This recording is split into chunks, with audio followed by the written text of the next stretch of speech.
Witam. Dzięki uprzejmości LuxPen będę mógł pokazać w najbliższych odcinkach kilka modeli piór firmy Kako Green z Szanghaju.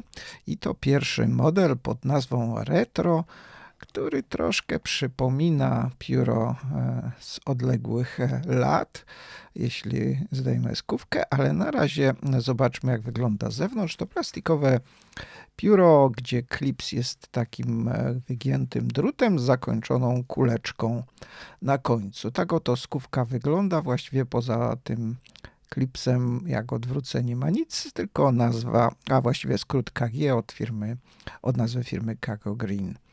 Tak wygląda to pióro z góry, wykończone w takim cygarowatym kształcie. Po obu stronach właściwie prezentuje się tak samo. Jasno zielonkawy kolor, tutaj taki pastelowy, można powiedzieć. Wszystko gładko jest wypolerowane. Pióro dobrze się trzyma w rękach, nie jest specjalnie ciężkie. No i właśnie po zdjęciu skówki widzimy, że to nawiązanie do Parkera 51, chociaż tutaj nie jest stalówka okrągła, tak jak była w 51. Nie udało mi się dotrzeć, kto robił stalówki do tego pióra, być może Schmidt. Skówka nasuwana. Tam widać, nie zwróciłem jeszcze na to uwagi, takie okienko podglądu, przez które można zobaczyć, ile jest jeszcze atramentu, właściwie czy jest. Świetnie się trzyma bez skówki w ręce. Skówka troszkę przydaje mu ciężaru, ale nie jest to taki duży ciężar, żeby tam w jakiś sposób zaburzało pisanie, natomiast pióro jest dość długie. Odkręcamy i w środku okazuje się, że jest całość plastikowa, a można nawet spróbować zakraplaczowe pióro z tego zrobić. Prasują tu konwertery i naboje tradycyjne Model Standard International. Klips jest bardzo twardy, także boję się tu mocno naciągnąć, żeby coś nie pękło. Teraz zobaczmy, jak w porównaniu do Parkera 51 ono się ma. Z Parkera Soneta, Lamy Safari i Pelikan 140 widać, że to bardzo długie pióro. Po zdjęciu skówki okazuje się, że jest takiej długości jak Parker 51, troszkę dłuższy od Soneta.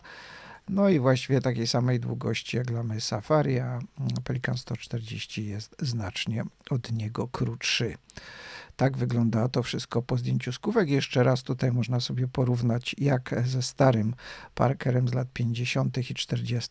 to pióro wyglądało. Ma okienko podglądu, czego nie miał Parker. Jest długie na 14 cm i 6 mm założoną skówką. Bez niej ma 12,8 mm, a więc dość długie, żeby pisać bez skówki. Ile waży? Niewiele, 14 gramów, a więc jest to pióro lekkie. Średnica w najszerszym miejscu korpusu to 12 mm, a gdzieś tak w połowie sekcji mamy 10 i troszkę.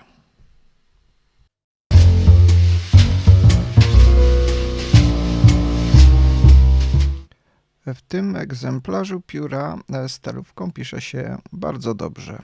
Troszkę przypomina mi to doświadczenie pisaniem Parkerem 51. No nie jest to oczywiście ta sama jakość, jest to pióro,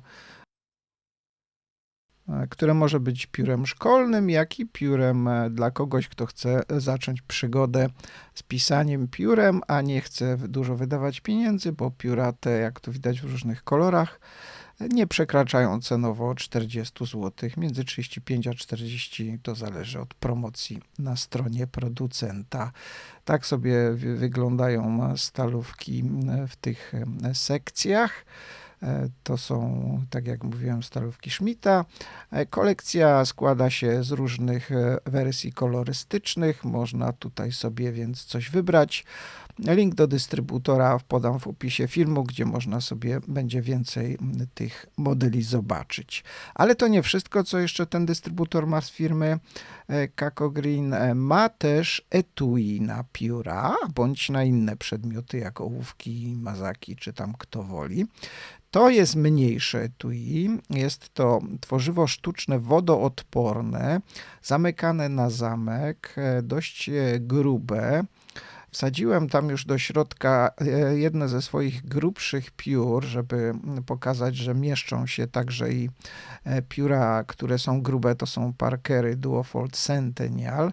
W środku mamy dwie takie przekładki, po jednej na każdą ze stron, żeby pióra się nie niszczyły. Jest to od tej strony środkowej taka miękka materia, która na pewno piórom nie zaszkodzi. Jest duża taka gumka, w którą łatwo się wsuwa i łatwo się wyciąga pióra różnej grubości. Ona się dostosowuje do tych cienkich i można także spróbować wepchnąć te grube, jak pokazałem.